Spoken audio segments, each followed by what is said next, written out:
Sabe, tem instrumentos que são muito mais do que só um pedaço de madeira com cordas. Eles se tornam lendas, sabe? Forjados no fogo do rock. E hoje a gente vai desvendar a história de uma das guitarras mais icônicas da história do heavy metal, a Black Strat do Iron Maiden. Então a grande questão é essa, né? Como é que uma única guitarra, quando cai nas mãos certas, não só vira a espinha dorsal de uma banda como o Iron Maiden, mas também ajuda a esculpir o som de uma década inteira pro metal?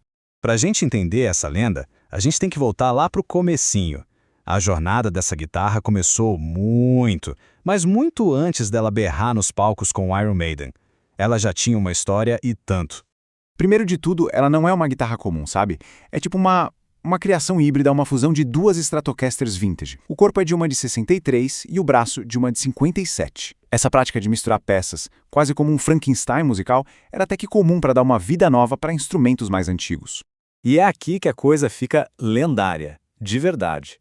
A guitarra pertenceu a ninguém mais, ninguém menos que Paul Kossoff, o guitarrista genial da banda Free. E para um jovem guitarrista na época chamado Dave Murray, o Kossoff não era só um músico, cara, ele era um herói.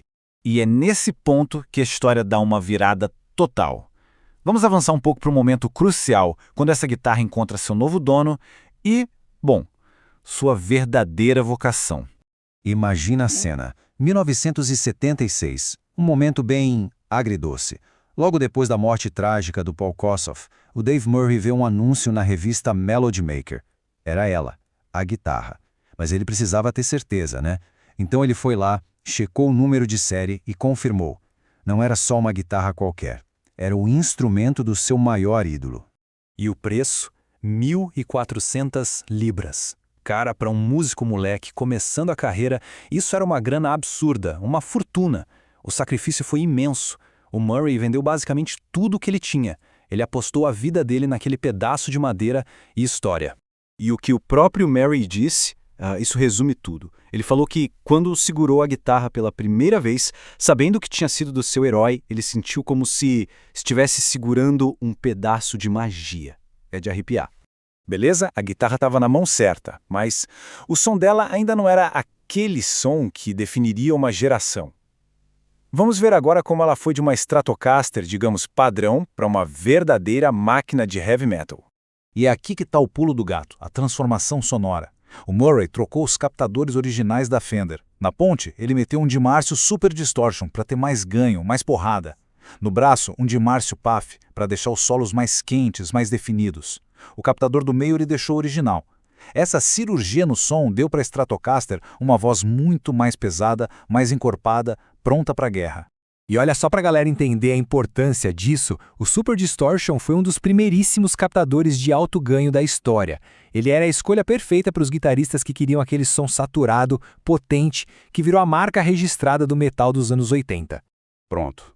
Com o som turbinado, a guitarra entra de vez na sua era de ouro. Ela se tornou o instrumento principal do Dave Murray durante o período mais clássico, mais matador do Iron Maiden.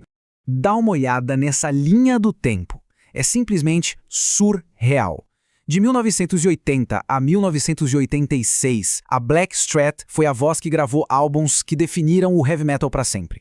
Do primeiro disco até Somewhere in Time, o DNA sonoro dela tá em cada riff, em cada solo desses clássicos absolutos. E não era uma guitarra que ficava guardada no case, não. Ela era a ferramenta para tudo. O Murray usava ela para solos melódicos, para bases rítmicas pesadíssimas, para as partes limpas e, claro, em todas as turnês mundiais. Ela era, na prática, o som do Iron Maiden naquela década.